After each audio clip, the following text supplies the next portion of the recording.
Oh my God. Ford, what in the hell were you thinking? That's it. Ford screwed up. I've been a fan of Mustangs and Ford in general since I understood what a car was. That doesn't mean I'm strictly a Ford fan. I am a fan of all cars performance oriented. Doesn't matter the make or model. Doesn't matter if it's Japanese or domestic. Whatever. I love cars in general. But yes, I started out a Ford guy. So I have a deep passion, especially for Shelby Mustangs. But Ford screwed the pooch on this one, and I don't even know what to say. If you're new here, I'm Kevin. This is Real Steel Cars, where we talk about all the automotive trends, news, and everything in between. So make sure you hit that subscribe button and that bell notification so you don't miss any new videos.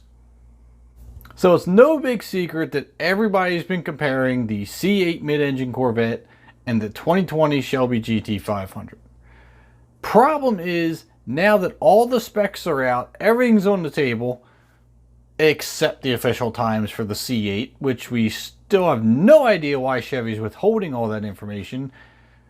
We can't even tell you how fast that car is, except for the fact that, the top speed, but 0 to 60, 0 to 100, quarter mile, all that's yet to be determined. Anyway, the GT500 is 4,225 pounds.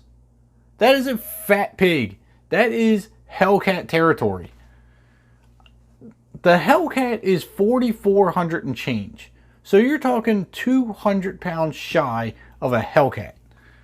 That's 760 horsepower. The Redeye has 797.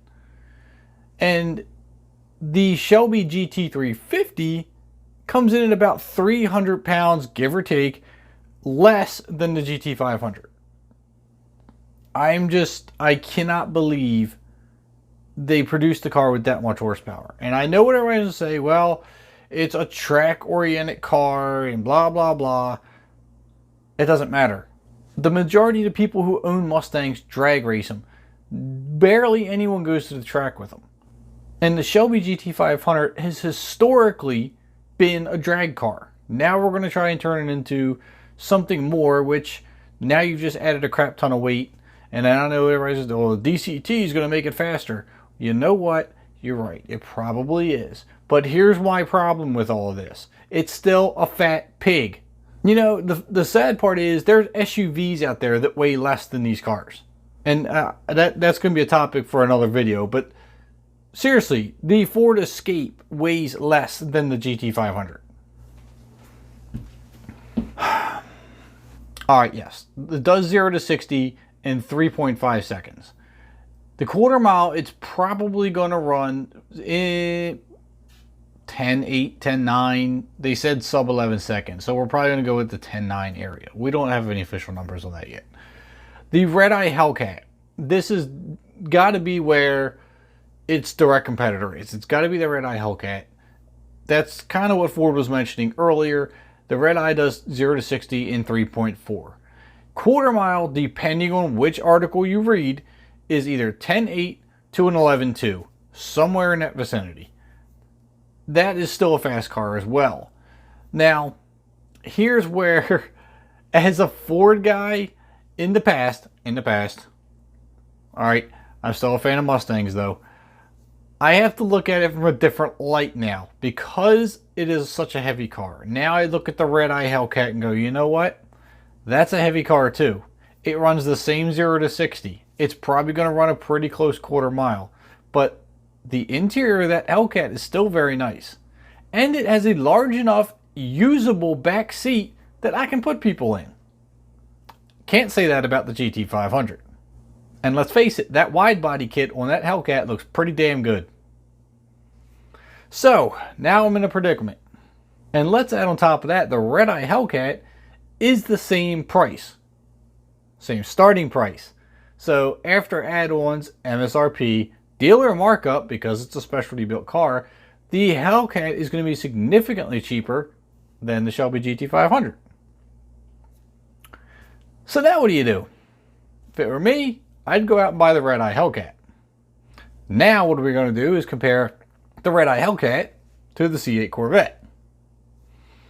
Two mass-produced cars. Because right about now, I'm just kind of fed up with Ford with how heavy they made this car that it's just, all right, let me backtrack. I know I'm getting a little crazy here.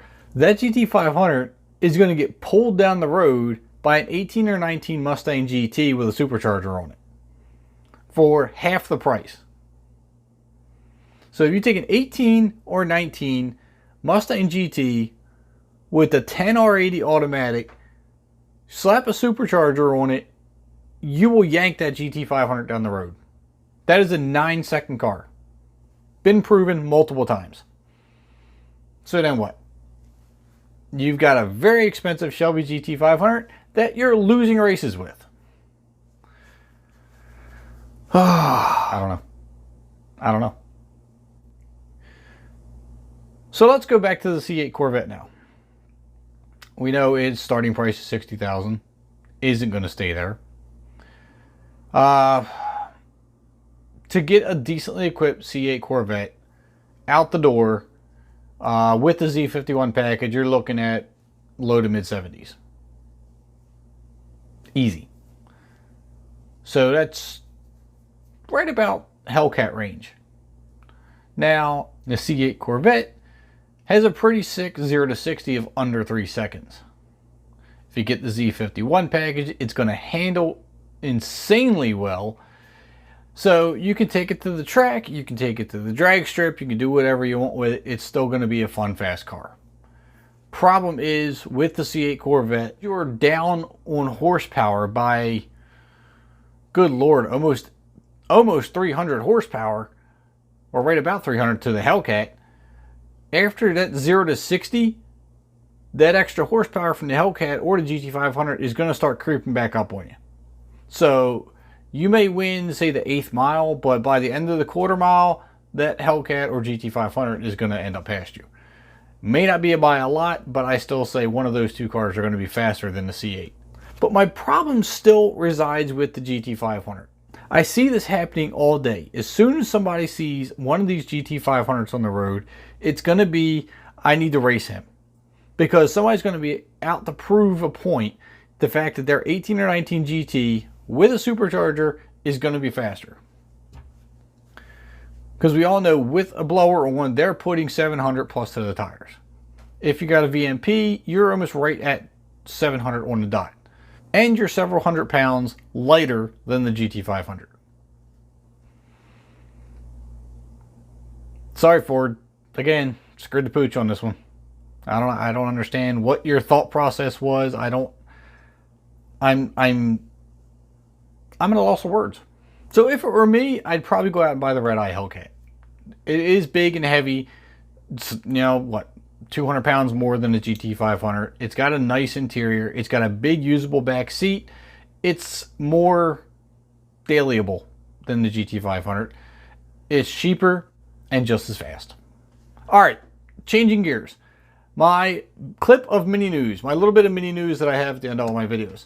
So, we know that there has been a explosion of electric cars lately, and Ford is now prepping for an all-electric truck and SUV lineup. Their latest and greatest is a Mustang-inspired SUV.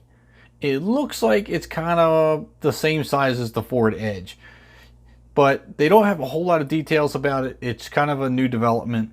They are certain they want a Mustang-inspired SUV.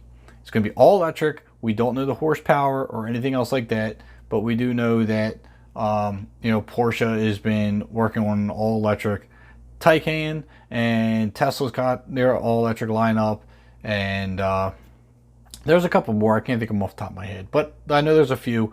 But Ford is definitely making an electric SUV for both the Ford line and the Lincoln line. So there's going to be one for both of them. We'll figure out more as information, presents itself. Don't have a whole lot right now, but when it comes, I'll give it to you.